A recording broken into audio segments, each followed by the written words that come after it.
drive healthcare discoveries, and train the next generation of innovators. More at go.iu.edu/IULab. Welcome to Middletown Free Library. This is Studio 2 on the road, where today we're on location in Media, Delaware County. I'm Cherry Gregg. And I'm Avi Wolfman-Arendt. America needs more housing. That's not me talking. That is the consensus of researchers who say the country needs to build 4 to 7 million more homes in order to meet population needs and bring down costs for renters and buyers. A growing chorus of thinkers has come to the conclusion that we need to embrace an abundance agenda, one that slashes red tape, reduces zoning restrictions, and spurs a development boom. In short, yes, in my backyard. Here is one of those thinkers, Ezra Klein of the New York Times, in an interview last month with PBS on what he sees as the need for politicians to unleash a building boom. You have to see it as enough of a crisis to break some eggs.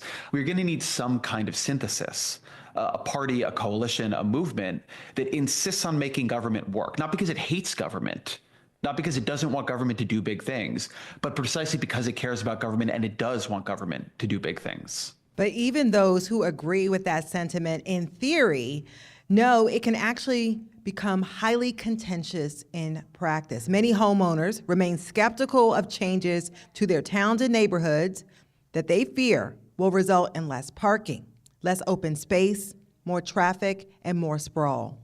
And then there is the basic calculus of the risk that comes with change. If people are happy with their communities and their home values, why would they agree with things that could disrupt that? In short, not in my backyard. So what's the path forward? Can we find a compromise that solves the housing affordability crisis while preserving green space and limiting the downsides of development? We will be hashing those questions out with a slate of wonderful guests with different points of view for much of this program. But first, we want to set the scene with WHYY suburban reporter Kenny Cooper. Kenny, thanks for joining us for this Studio 2 on the road event. Thanks for having me. So Kenny, you have been following debates around housing, zoning, and the fight for open space in the Philly suburbs for several years at this point. Walk us through what you've seen and what you've learned in your time on this beat.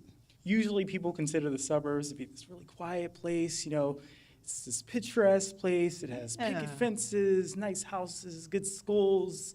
You don't really see the dark side of things until you have to go to a zoning meeting late at night. And neighbors are yelling at each other. They're yelling at their commissioners, many of whom are part-time. That's not their full-time job, so they just got off of work. And it stretches from 6 to 8 to 9, 10, even 11 o'clock at night, right? So that's what I've seen for the most part, is that these battles can be very intense. They're not necessarily the most frequent thing. Partially because a lot of the development in the suburbs has already happened. There's most of the places that have already been zoned for housing or zoned for commercial spaces have already been built out. So what you have is either someone seeking a exemption from the zoning or someone going into the open space, the green space, to say, hey, this has now come up for sale, it's been available, and I want to develop it. And that's where that tension lies. Those zoning board meetings sound like know. fun, Kenny. Drama. It's like a good setting for a David Lynch movie or something. So I wanted you to take us through an example of a dispute that you feel like is illustrative. And before the show, we were talking about this Delco Woods property. So tell us about Delco Woods. So for people that aren't familiar with Delaware County, I'm assuming all of you are, right? Delco Woods used to be the former Don Guanella School. Right, it was owned by the Archdiocese of Philadelphia. It's 213 acres, most of which is completely untouched. It's rolling hills, it's trees, it's thick forests, it's even some wet marsh. Yeah, it's nice. Then the Archdiocese decided to put it up on the market in 2014. And as soon as it got on the market, this big open space, 213 acres, one of the largest remaining, or the largest remaining, I think at the time, of untouched open space in Delaware County, developers jumped on it. Mm-hmm. There was this plan in place, this idea called Cardinal Crossing, and it was going to be hundreds of houses. It was going to be rec centers, possibly a movie theater. Almost immediately, it got batted down, both by the Marple Township where it's at, and also the residents who put up a big fight. There was a group that formed called Save Marple Green Space, yeah, they kind of vowed to protect that area. So years pass, the property is kind of in limbo, and then Delaware County decides to step up and say, hey, we're going to take hold of this property through eminent domain, and we're going to save it. So the government takes over the property. Yeah. And what yeah. happens? They were heroes. They were heroes. Everyone loved them. Dun-dun-dun. Yeah, exactly. Play the theme music, right? They were heroes. And they even invited the public in to help formulate the plans of creating this picturesque park. They allowed them to name it, called Delco Woods. That's the new name. It's nice. I like that. Yeah, it's a nice name, right? And everything, they lived all happily ever after. Oh, really? No. Pretty soon after, this is like 2023, 2024, residents catch wind of this idea to use a portion of the property for a mental health facility, a long-term facility for people to receive treatment there. And it wasn't going to be on 30 acres or 10 acres. This is a 3-acre parcel of a building that was already there. And once the residents found out, everything broke loose. I'm not even sure if I can say the word, right? We have editing, don't worry. Yeah. So that's where that ended up, right? It was this huge battle. These meetings were packed. People were arguing. They were yelling at the people that they were deeming heroes just months before were now their villains, right? The county council. They backed off of that plan almost, I don't want to say immediately, but pretty soon thereafter. So the government said we're not going to do this. Yeah. So where's Delco Woods? Look, what happened to Delco Woods? Well, no, Delco Woods is just going to be Delco Woods. They recently, this month, unveiled the master plan to develop, or rather I say maintain Delco Woods as this kind of serene natural space. So we'll have a loop trail, we'll have a pavilion, but that's the most development you'll probably see on the property. So no new housing. No new housing. Yeah. And sort of in your travels and covering all this, you have come away with what major impression? I think the major impression that I have is obviously change is hard, right? Yeah. But also you have these two very real crises that are happening. I know we mentioned the housing crisis, and I just want to put that kind of in perspective. Do you guys know by any chance what's the average home price is in Chester County or Delaware County? I would venture, so I know what it is for the whole region. I would say around $500,000.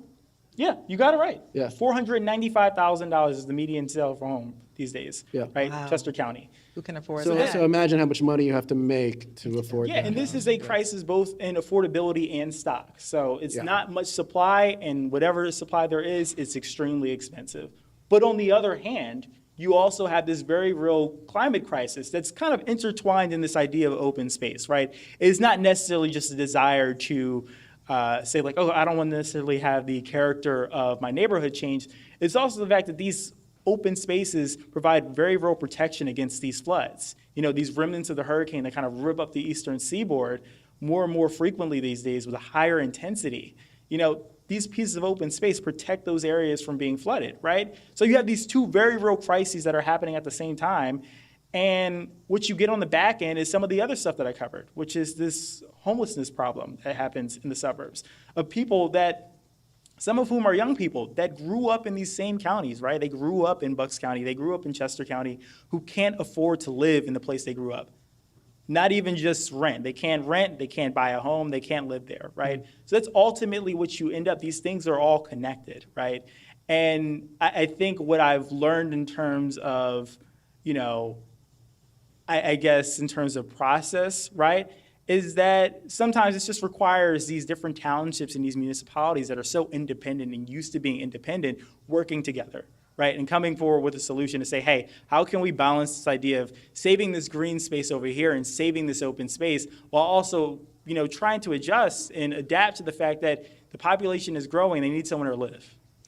Kenny Cooper. Well done, Kenny. Thank you so much for laying the You guys are too ground kind. for us today. Can you guys give a round of applause for WHYY suburban reporter Kenny Cooper? Thanks so much for your time tonight. Thanks for having me. Now we are pleased to welcome our main panelist for the remainder of the program. Mike Hayes is the director and founder of Montco 30%, which advocates for more housing in the suburbs. Thank you. Great to be here. Ann Hutchinson is the Senior Director of Municipal Planning for Natural Lands, which advocates for land conservation and is headquartered right here in Media. Welcome, Ann. Thank you. And Chris Leswing is the Director of Building and Planning for Lower Merion Township. Chris, welcome. Thank you. Glad to be here. So we wanted to kind of start this conversation here. There's been broad agreement that we need more housing, especially here in the suburbs. But time and time again, good projects stall or never get built. So I want each of you to give your perspective. What do you think is really standing in the way? Is it policy? Is it people? Lay it all out. And Mike, we'll start with you. I think I'll highlight two things. I think one, at the local level in the suburbs, there's generally a fear of change. Fear for what my neighborhood might look like if a different age bracket comes in, if what happens if my neighborhood changes. So that's why you see a lot of the NIMBYism, and from my perspective, it's that fear of change. But the second thing is that we have some complicated zoning laws in Pennsylvania, right? We have over 2,000 municipalities, and because we are a commonwealth, land use, land development is determined at the local level. In terms of land use local control, some folks would say that's a great thing. You can change and steer development however you choose, and the voters decide. But there's a myriad of ordinances and steps and different hearings that you have to get through, and that slows things down. And oftentimes you can zone out things such as multifamily apartments, which over the long term has a really, really harmful impact on the community. Thank you. And from your perspective. I will say, in addition to concerns about change, we've seen some instances of sprawl from the perspective of development where it shouldn't be in environmentally fragile areas. And I'd love to see us go back to discussions we had in the smart growth era about what should be conserved and where development can occur.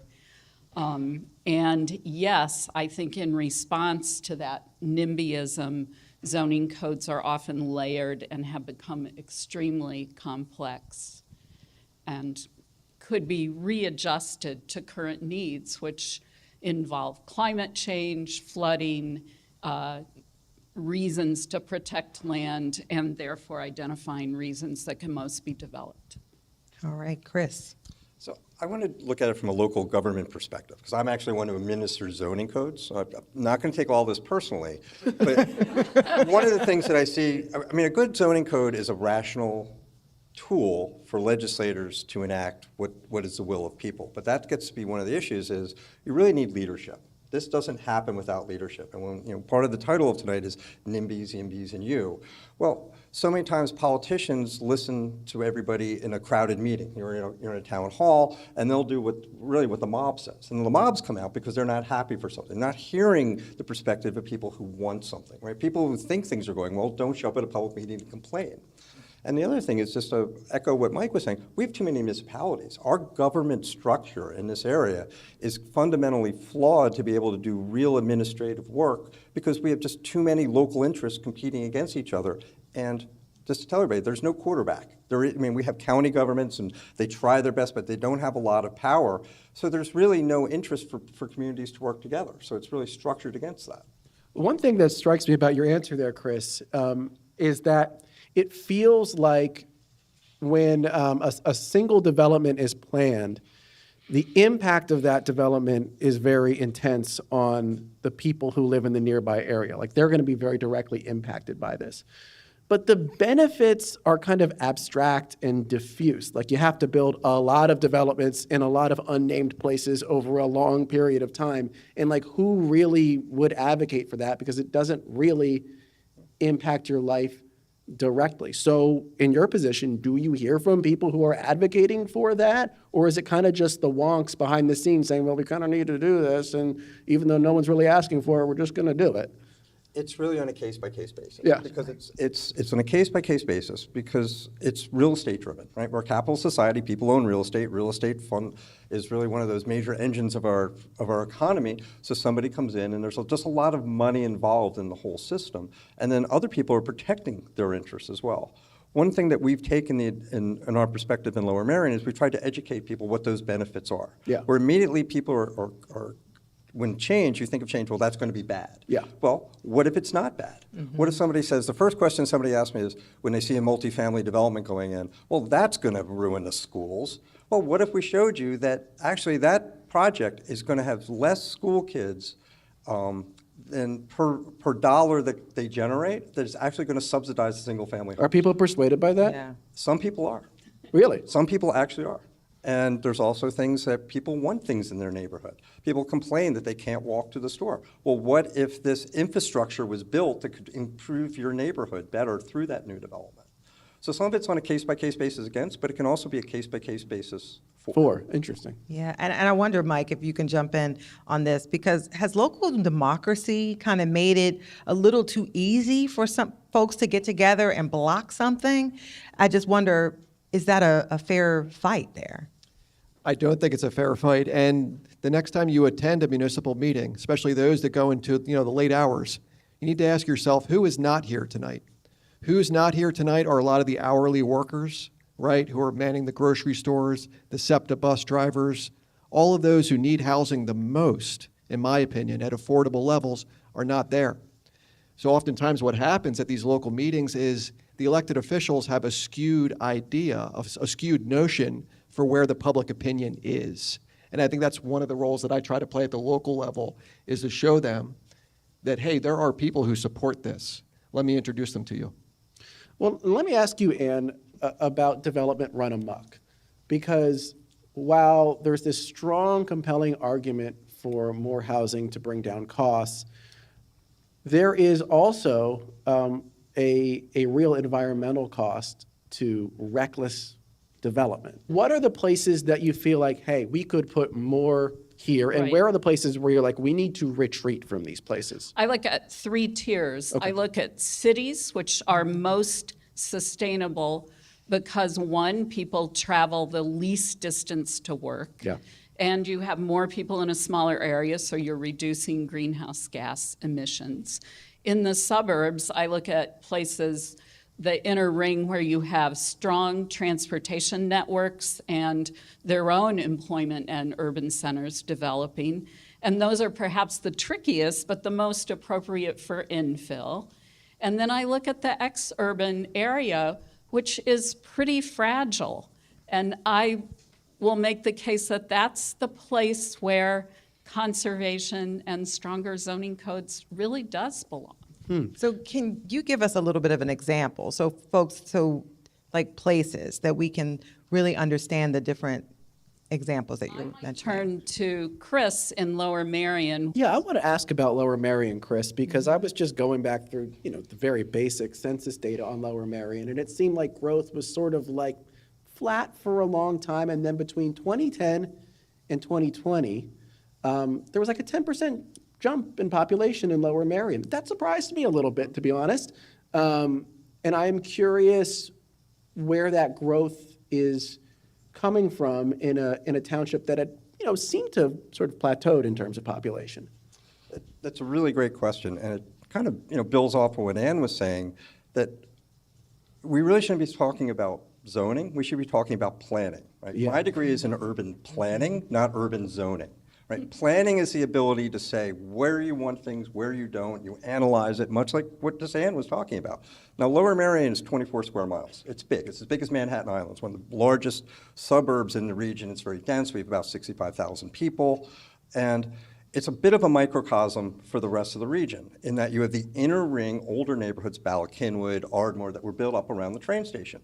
Great places. So 10 years ago, when we updated our comprehensive plan, and we had some great leadership back then, looking at revitalizing places like Ardmore. Ardmore was losing businesses to the malls. It was losing all this walkability, adding some mixed-use development. Right? It took strong leadership to get that in there, and it's been nice. And we're seeing now there's articles in the paper. Ardmore is the new fish town. Yeah, I saw someone said yeah. Ardmore is like the best dining town in the whole suburbs Yeah, now.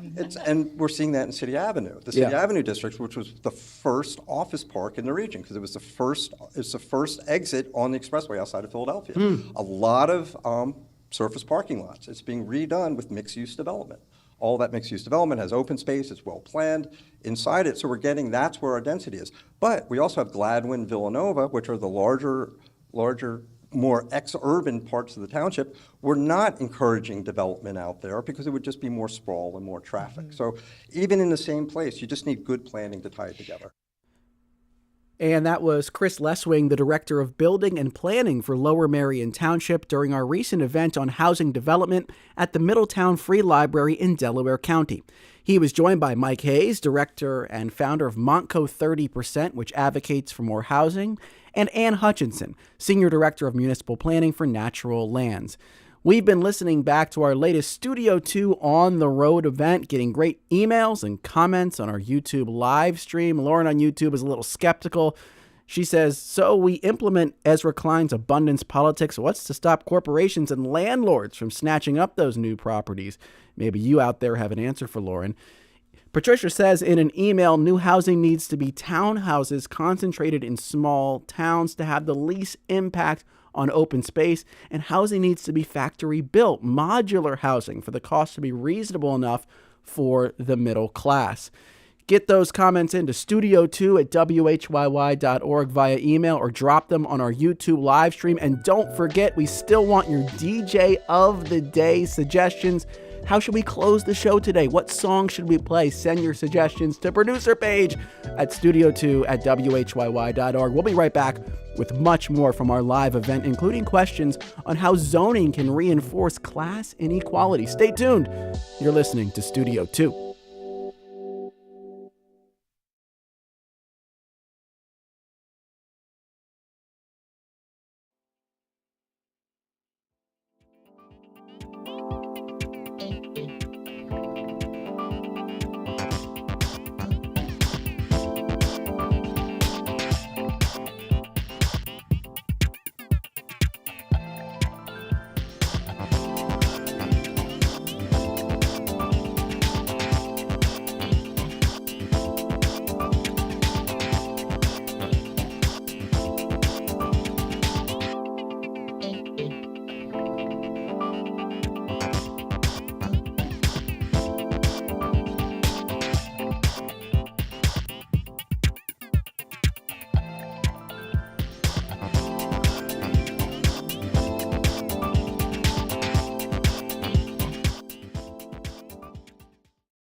And welcome back to Studio 2. I'm Avi Wolfman-Arendt.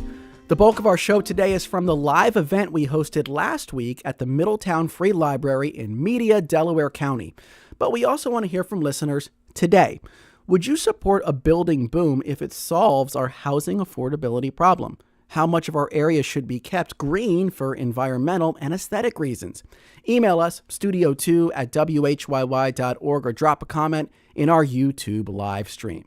Now, let's get back to our conversation with Chris Leswing, the Director of Building and Planning for Lower Merion Township, Ann Hutchinson, the Senior Director of Municipal Planning for Natural Lands, and Mike Hayes, Director and founder of Montco 30%.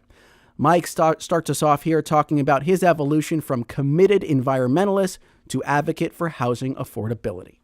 So in my early 20s, I had a lot longer hair, and and I was a proud, card-carrying member of the NRDC and the Sierra Club, all great organizations. And I saw development in general as a thing that should be stopped, as a thing that would change our neighborhoods, impair the streams, clog our roads, do a lot of bad things.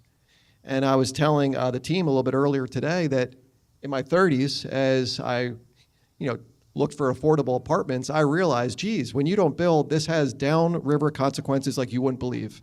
And streams to rivers there. Yeah, and it really, really does. And I realized that, geez, like if we can't be anti-development all the time, right? There are some really bad developments, but there's some really good ones too, especially those that are around transit systems and things like that. And I think that, it was an eye-opening moment for me in my 30s once I realized, geez, we haven't built enough, and that's a huge problem. Yeah, you were telling me that there was I'm not doxing you here because you don't live there anymore. You were telling me you used to have an apartment and just the trajectory of the rent on that one apartment. Can you tell that story again? Yes. As a matter of fact, in Bridgeport, the Bridgeport Towers, they had a fire in February, and I was talking to some of my fellow tenants there, and they were saying that in 2014, the rent there for a small 300-foot studio was about $650 or so. Fast forward to today, and obviously our wages haven't gone up that much. It's $1,100 for a 300-foot studio. A lot of my fellow neighbors there, they were living off Social Security, right? Living off of a $16 an hour at the local Wawa. They obviously can't afford that. Yeah, and I think it's worth pointing out that, of course, there's been inflation, but it's very easy to map like average home price, sale price against average income. And let me tell you, the trajectory is straight up right now. At the same time, we live in a society where, for the vast majority of people, if they are lucky enough to own a home, this is going to be the most important investment in vehicle in their life. And anything that threatens the value of that investment is a huge threat to their personal financial well-being. So, I mean, Chris, when you hear from homeowners who are worried about the character of their neighborhood, yes, I understand that can be code for other things, but at the same time, it could also be, I'm looking out for my financial self-interest here. I mean, this is my piggy bank. My home is my future. How do you address the concerns of someone who has so much invested in that property? Well, Avi, I get asked that question a lot. Yeah. Or it comes up in my line of work. One of the things that we have access to are county deeds. We have data. And what we found is in my community, and I would pretty much say this across the suburbs, you're not losing money in a single-family home because a new single-family home's developed. It's a great fear. It's irrational. There are people that have master's degrees, high degrees, and they run industry, and when they come to a public meeting, they're all of a sudden making these assumptions that just aren't true. And that's where the education of that needs to come in handy. And I'm thinking about $500,000. Like that's we're getting creeping up on that. And I wonder, can we talk about other things too? Because is it a class issue? Are there other issues besides we're just trying to protect the environment? We just don't want sprawl. We don't want change. But making more affordable housing attracts all different types of people different races, different cultures. It could change the complexion of some of these neighborhoods. Is that an issue that is bubbling underneath the surface at all? Just because I deal with this every day and I've thought about it, I don't think it is. I think that's very low on the bottom of it. I think it boils down to cars. It boils down to traffic and convenience. Most people look at a new development and they think, how many units, how many cars, how long is this going to stop me from getting home to my house? I'm already stuck in traffic. This is going to just make my commute longer. I would say 90% of it is just the fear of more traffic, and that's where we get into sprawl and concern about this, and it's really about transportation, and it goes back to planning. We haven't once spoken about transportation. You have to, you don't start with land use. You don't start with zoning. You start with planning and transportation. We're like working our way out of a mess because we've been doing things backwards. First, you decide where you want to put things and you decide how you're going to get there. Then you infill with the houses. But we put a house in and then figure out how we're going to get away from there. I also wonder about the term affordable housing. Because to me, that is a little word that gets people a little bent out of shape. And does there need to be some PR around this, using that type of term when you talk about some suburban communities? Because when people hear that, they automatically sometimes want to block it. Your thoughts on that, Mike? This is true. If there's one phrase in my line of in my line of work that is a buzzword for those who oppose development, it is Section 8. Section 8 is one they'll throw out there if they really don't want, a mixed income development coming to town. They'll say, oh, well, we don't need Section 8. It's obviously a total misunderstanding. Section 8 refers to what is the housing choice voucher. And those are awarded to make sure that people pay no more than 30% of their income for the rent. In Montgomery County, they award it on a lottery system. It's so high in demand. But as it comes to affordable housing, yes, we talk about this all the time. Should we change it to and only say workforce housing? Should we say accessible housing? Mm-hmm. I use the phrases interchangeably, primarily because I'm a little stubborn and don't want to stop saying affordable housing. But perhaps I should, change and pivot a little bit. I know there's a lot of research on this. Yeah, and I just wonder that because I wrote down this 500K and just keep circling it. And I'm just thinking to myself, affordable would not be this. It would be much lower. And I just wonder what the appetite is in some of these communities for creating housing that would be more affordable for mass majority of the people who live in the community. Yeah, you'd be surprised. There is, for example, there's a pretty affluent community in Montgomery County, Upper Gwinnett Township. And they have a great proposal that's in the works as well to build basically 60 homes, a kind of townhome style, 1 to 3 bedrooms. And it's a phenomenal development. It's facing a little bit of fierce resistance at the local level, because it's a more affluent community. And but I think that it makes sense because it's close to a train station. It makes sense because they have the North Penn School District right there, a lot of entry-level teachers. They need an affordable place to live, as do all of the service workers. So, yeah, I think it's a great idea. I do wonder, though, if there's some resentment that builds up because what we hear over and over again is that the places that are ripe for development are these inner ring suburbs or Philadelphia or places near transit, and the sort of the leafier, greener places with the big lawns and the big houses, you can't touch them because developing in those places would be inadvisable. And then I'm imagining, well, you're opening up a sort of pretty basic class division here, right? I would imagine the places that are quote unquote ripe for development tend to be lower income than some of these places that we've described that are not to be touched. I mean, when I was hearing your description of Lower Merion, that's what it sounded like to me, Chris. I mean, Gladwin is on the higher end, right? Gladwin is, but Ballackinwood is also very high. Yeah. Gladwin, Marion, and what we have seen in the last 20 years, one of the best things I've realized in the last 20 years since I've been a planner in Lower Merion Township is now people want walkable communities. When I first got to So Lower that Merion, dynamic's changing is what you're it's telling changing. me. Okay. And that's so the value of being in a walkable community that you can walk to a park, walk to a store, has a lot more value than being way out in Gladwin where you have to drive every single place. Why did that change? How did that change? I don't know. Because that feels like that's the change we need to have. Whatever it is, it's great. Right? Okay. People are more concerned about fitness. People are more concerned about the social aspects of it. Yeah. So getting those inner ring areas right is just as good. And that could create a class distinction from people who are trapped in an automobile that really have to go everywhere out in the exurbs. And I wanted to ask you about scale, because we brought up this idea that the nation needs, 4 to 7 million more housing units. That's a humongous number. And I do wonder, with putting my sort of skeptic's hat on, could we really build at that scale, given how costly it is to build in areas that are already developed? Could we really build at that scale just focusing on the areas that are near transit nodes and that are already somewhat developed? Like, can we, if we could somehow summon all of our strength and focus on those areas, would we not still fall short of what we need? Could we get there? That's a great question. I don't know that has been answered. I think it could be answered. Yeah.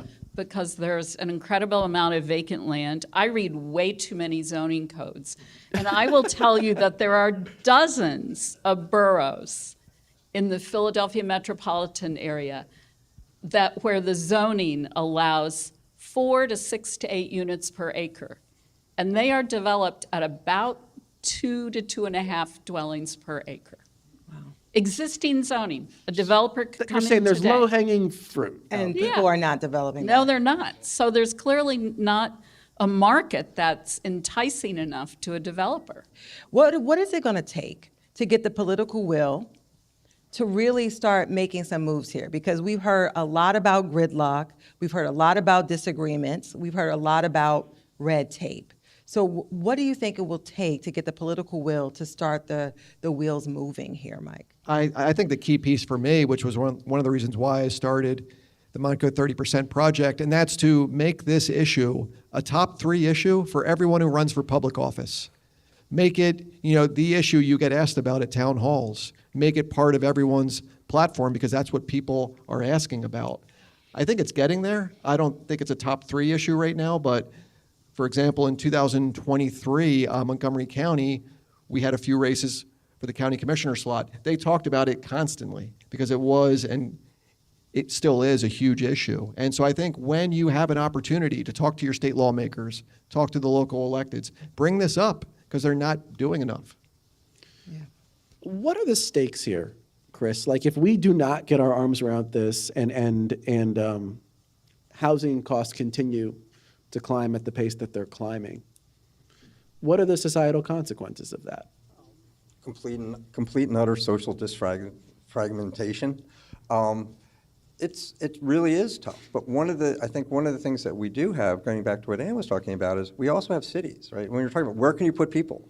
Philadelphia was a much larger balloon back in 1950 when it was an industrialized Over 2 million people Yeah. lived over in 2 million Philadelphia. people. Yeah. Well, a lot of people have left, right? And bringing people back into those urban areas that also need that sort of investment is a big deal. Now, of course, we want to do it sensitively, not gentrifying. We worry about, I don't think necessarily the gentrification is the issue, it's the displacement's the issue.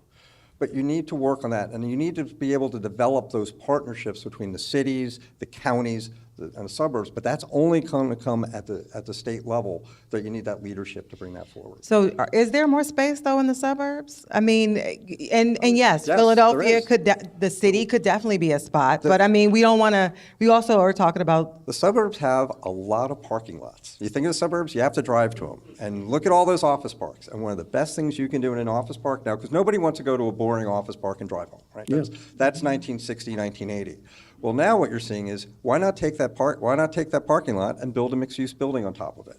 And then people Has have- remote there are work some- opened up some possibilities there? The idea that fewer people need those office parks are less profitable, is that creating some opportunity here? It creates a tremendous opportunity. There is a lot of real estate, and most of those office parks are near transportation in some form, and they were built on a highway. Some of them have easier access to bus or to rail or some other regional aspects of it.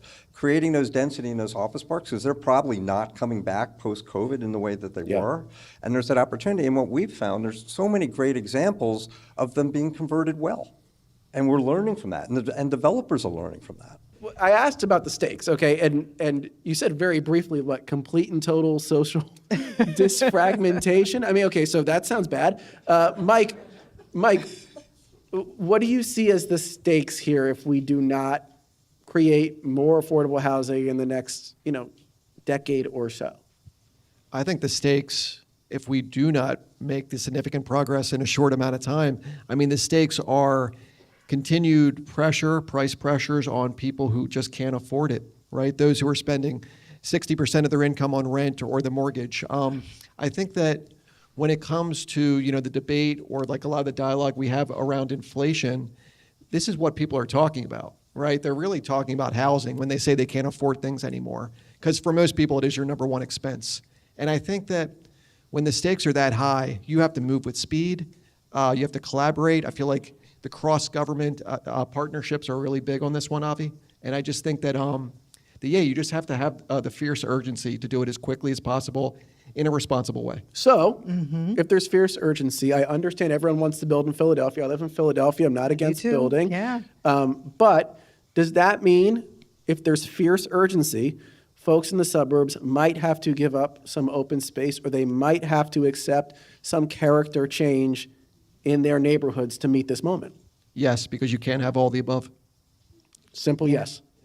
What do you think about that, Yeah. Ann? I mean, do you Ann, think yeah. there's going to have to be some sort of, I don't know. concessions made? It's a concession, right? Absolutely. Yeah. There have to be concessions made, yes. What's a concession that would go too far for you, though? Or like, where do you draw that line of like, I know this is urgent, but hey, we also can't get back open space. Once it's gone as well. Land that is fragile from the standpoints of water and climate resilience, because you're going to increase flooding for those many people who are already here. You're going to increase the impact of heat as temperatures increase. But I still think there's room to develop and redevelop. I want to ask you as a follow-up to that question, and if you had to go back and they said, look, Ann, understand there are environmental concerns. Right. But if you had to, sort of free some space that maybe you had blocked off, where would those spaces be?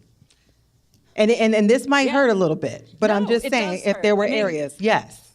Just as there are plenty of examples in this region of development that took place where it shouldn't, there are a few examples of conservation that maybe took place for the wrong reasons. So areas near major highway interchanges, areas near transportation corridors, areas uninhibited by water and forests and agricultural lands. perhaps those should have been developed more intensively. So there are spaces, you're saying, that where building could happen if the Sure. need was strong enough. And I think there are places that aren't protected by conservation easement or as parks that still remain in this region that could be developed. Absolutely. I'm not making the case that every square inch of, unprotected land should be preserved. And that was Ann Hutchinson, the Senior Director of Municipal Planning for Natural Lands, during our recent event on housing development at the Middletown Free Library in Delaware County. She was joined by Mike Hayes, director and founder of Montco 30%, which advocates for more housing, and Chris Leswing, the director of building and planning for Lower Marion Township. As we've been listening back to this live event, we've been getting great emails and comments on our YouTube live stream. Liz says, what about rundown and empty buildings in cities? Instead of new housing, how about refurbishing older buildings closer to transportation than development in green spaces? Steven says, yes, we need new construction, but it has to be quality construction. Have you seen the travesty that is Ridge Avenue just west of Broad Street? The amount of old buildings torn down and replaced with garbage construction is astonishing. Keep those emails coming. And we've got our DJ of the day coming up too. We'll be back in just a moment with more from our live event, including an audience question about the role of the housing stock currently owned by aging baby boomers. Stick with us. This is Studio 2.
And welcome back to Studio 2. I'm Avi Wolfman-Arent. The bulk of our show today is from the live event we hosted last week at the Middletown Free Library in Media, Delaware County. It was so great to see everyone there. We also want to hear from listeners today. Would you support a building boom if it solves our housing affordability problem? How much of our area should be kept green for environmental and aesthetic reasons? Email us, studio2@whyy.org, or drop a comment on our YouTube live stream. Now let's get back to our conversation with Ann Hutchinson, the Senior Director of Municipal Planning for Natural Lands, Mike Hayes, Director and founder of Montco 30%, which advocates for more housing, and Chris Leswing, the Director of Building and Planning for Lower Marion Township. Chris starts us off here responding to a prompt by Cherry to the panel to outline their vision for top priorities moving forward. My first suggestion would be to add gentle density, right? You don't have to do that. You don't have to hit the home run, right? You don't have to get the grand slam of all 4 billion units all at the same time. The suburbs, you can add things like accessory dwelling units. You can add subtle things. You don't have to get rid of single-family zoning by any means, but you can do targeted infill development. You can add these small apartment buildings in downtowns. A lot of our downtowns need this. So you're slowly adding this up and building this up over the course of time, and sooner or later you add up all these different municipalities, you've got a lot of housing. Yeah, that needs to start today. And what would you say needs to happen right now we should be doing? Historically, after World War II, we did a lot of things to subsidize those single-family homes built out in the suburbs, like the Federal Highway Act and tax mortgage credits. And, we need some new tools, like maybe our community development block grant program could be recalibrated so that that money goes to building density in cities and those infill places in the suburbs. And relax the zoning in those inner city and areas targeted for density, and keep it pretty firm where we need things for climate resilience. And Mike, what do we need to do today? So 10 years from now, we're not having this conversation. I think step one really starts with the community work. I think when we try to bottle these things up and limit public input, that's where the mistrust grows. I think we need to embrace the chaos that happens sometimes in the local government. Need to embrace the chaos, but invite public participation, build trust. That's step one. Well, I hope we've built some trust today. We're going to turn it over to some Questions. Q&A right now. I'm Suzanne Klauser. I'm a Middletown Township resident, and I'm a baby boomer. And I've been hearing a lot about your sense of urgency and also your 5 to 10 year plan. No one's mentioned the fact that the population is really shifting. And in 5 to 10 years, a lot of people in this room aren't going to be here. And our homes are going to be up for sale. So please don't develop in sensitive areas only to find that there's a glut on the market in 5 to 10 years when the boomers move along. That's a great point, Suzanne. Thank you. My first thoughts on it are that there are so many trends that are changing right now. One of them is that we do have an older state. I think we're one of the 5 oldest states. And people are not getting married as much. They're not starting families. So they're not necessarily looking for single-family homes. So to your point, I think there will be, in the not too distant future, a glut of single-family homes on the market. So the question for me, I guess, is will the prices drop quickly or no? And can we build enough of the housing that people in their 20s, 30s, and 40s want, which seems to be what's going on in Ardmore, right? A building high, Conshohocken, places like that. That seems to be where they want to be. Well, because that brings up an interesting. important point, Yeah. which is that there can be supply and demand issues, not enough supply, but there can also just be a mismatch of supply with what the demand is, and that can create the same type of gridlock and price issues that we've been talking about. Don Melnick, 42-year resident of Middletown Township. And over those years, I've seen a lot of development. And one of the things that has struck me in the last 10 to 15 years in particular is that every sign outside an apartment building, a new apartment building, a new townhouse development, even new single-family homes is luxury apartment, luxury homes. So I want to come back to this issue of affordable housing, and maybe that's the wrong term to use. I'm not quarreling about that. But I'm wondering if any municipalities in the Delaware Valley require developers to include a specified minimum percentage of truly affordable housing. Mike and That's Chris, I think. Oh, yeah. all of you. Okay. All great. of you. And Yeah. is that a good idea? Right. So it's difficult to mandate that, but we have a very creative solicitor in Lower Merion Township. And when we went through our zoning code 4 years ago, we wanted to have, we were seeing the new development in Ardmore and City Avenue, and we were seeing a lot of pressure on that, but we wanted to have an affordable component. So in Ardmore, what we do is we allow X amount of height. But if you want to build that next 2 levels next story or go higher, you have to provide a certain amount. You have to provide 20% of the entire building as affordable, which is workforce. So it's 80% of the median income that way. So that we use, and we've been able to negotiate that as well in some of the other areas.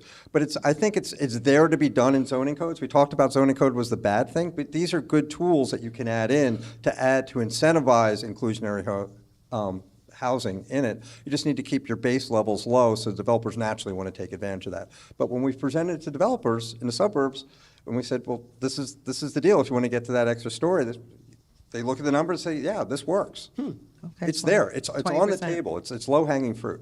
And you wanted to add? Well, I think it's important that residents understand that the state planning code does not specifically permit municipalities to require affordable housing as is done in the state of New Jersey. Like Chris, I've written zoning codes with that incentive And I've had some developers tell me that incentive isn't enough. I still make a lot more money building market rate housing. And I had a community approve a wonderful mixed-use development with 65% open space and an affordable component about 2 decades ago. Great leaders, those elected officials were not reelected. Oh my And the development has not been built to this day. Hi, my name is Libby Skyvo. I'm a realtor, and I also live in Middletown Township. The elephant in the room to me seems to be this post-pandemic era. So how do we balance the density needed for affordable housing? And a lot of my clients want space. They want this bubble. They want protection. They want to know that they're going to have the ability to have a lot of space in the event there is another pandemic. That's a good question. And I yeah. feel like, can I add on that real quick? Just like, we talked about how traditionally, right, housing demand and supply is driven by proximity to job. But as that begins to maybe unravel with remote work, like, are we maybe using the wrong inputs to potentially try to solve this problem, or do we need to recalibrate? So you answer her question, mine's worse, but yeah, I mean, like, at the end of the day, like, what people want in this post-pandemic world might not be aligned with what sort of the planning cognoscenti want potentially. I didn't quite read it the same way. Okay. It's not necessarily about protecting the suburbs. It's protecting, I would go back to what this other woman was talking about, all the old towns in Pennsylvania, New York State. Think about all those lovely old mill towns that have gotten hollowed out, that were built, and have beautiful brick downtowns that nobody's living in today. Remote work can save those, and there's still space. It's not about having to have 5 acres around you. It's maybe living in what Middletown has, a lot of walkable neighborhoods. It's like 1/3 of an acre, 1/4 of an acre, smaller little lots, areas that have infill, a variety of housing units in themselves. We just need to get ourselves away from that idea that everything has to be an 1-acre, 2-acre lots that are separated by cars. You can still have a lot of greenery in a community and have space and have density. And that was a recording from the live Studio 2 on the road event we hosted last Thursday in Media, Delaware County. Thanks to Ann Hutchinson, the Senior Director of Municipal Planning for Natural Lands, Mike Hayes, Director and Founder of Montco 30%, and Chris Leswing, the Director of Building and Planning for Lower Merion Township. Also thanks to WHYY Suburban reporter Kenny Cooper, and to the staff of the Middletown Free Library and all those great Studio 2 listeners who joined us. And by the way, be on the listen out for future Studio 2 on the road events. We list those on the events page, whyy.org/events. Lots of great emails and comments still coming in. Let me read this one from Janet, who says, of course, it's about class and race. The other reasons are just a cover. Sadly, I've seen and heard these discussions in my suburban neighborhood. Max says the solution to new housing is new towns with real downtowns. Grid style is a proven system of housing, less swirly, whirly, sprawly streets. Jim wants a 5-year moratorium on new construction until we identify and list all vacant structures that could be retrofitted. And Angela says something that comes to mind that hasn't been mentioned is the perception of renters. I hear many homeowners talk about renters with disdain. The assumption seems to be that renters don't care about the property or community. Interesting takes from all of you. Thanks for listening today. And now let's get to our DJ of the day, who is Liz from Percy. She recommended this song, Malvina Reynolds' 1962 recording of Little Boxes. Let's take a listen. Where they were put in boxes and they came out all the same. And there's doctors and lawyers and business executives, and they're all made out of ticky-tacky, and they all look just the same. I had my money on Pink Houses from John Mellencamp, but hey, that's a good one too. Studio 2 is produced by producer Paige, Murray Bessler, Debbie Builder, and Andreas Copes. Mike Schiffler is our visual producer. Al Banks and Tina Calique were our studio engineers today. Charlie Kyer was our live engineer. And our executive producer is Kevin McCory. For Cherry Gregg, I'm Avi Wolfman-Arent. We'll talk to you next week. And tomorrow at noon, Marty Moshkoane is in with The Connection talking about memory. It's key to human evolution, allowing us to solve problems and make strong connections. So, why are memories so unreliable? Marty and her guest psychologist, Kira Green, will discuss the imperfect ways we remember. And remember, we'll be back on Tuesday with another week of Studio 2. Coming up next, it is, as always, Here and Now on WHYY. Have a great weekend, folks.